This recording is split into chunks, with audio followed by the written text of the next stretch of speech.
We were talking about the U.S. China trade war.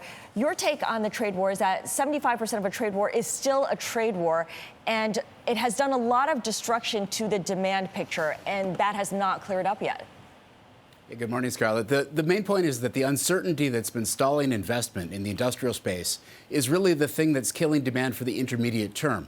We can look at PMIs, we can look at the stocks and flows, and inventories and production, but in the end, it's that backlog of things that were not sanctioned, decisions not taken during the course of the last 20 months of trade war. That backlog hasn't been rebuilt just because there's a preliminary bargain in the offing.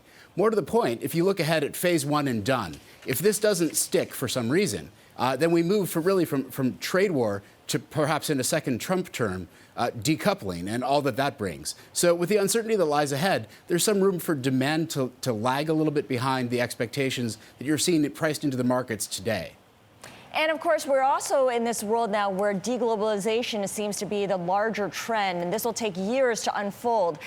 If it goes far enough, you say that this could provide an opportunity for the energy sector, but ultimately it'll be a cost. Explain why it'll result in a whipsaw for energy. So when you think about deglobalization, think of it in terms of sort of the decoupling of the two largest economies first and foremost. Breaking up, simply put, is demand stimulative. Metaphorically, one apartment to two apartments, one car to two cars. You need a parallel infrastructure. You have a short-term pop.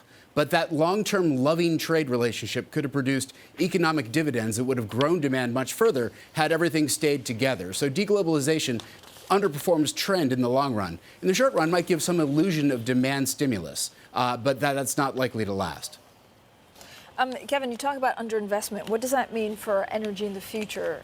Does it, in 4 or 5 years, does this underinvestment mean that prices will shoot up?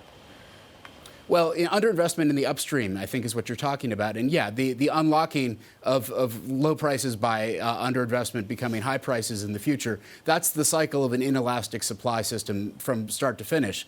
The question, I think, in this case is really less about the underinvestment in the energy upstream so much as the underinvestment in the demand side. The industrial underinvestment that was created by trade uncertainty. That takes a while to wash out of the system. It takes a while for projects that will consume energy by driving growth to come back into play. That isn't an overnight thing, in other words.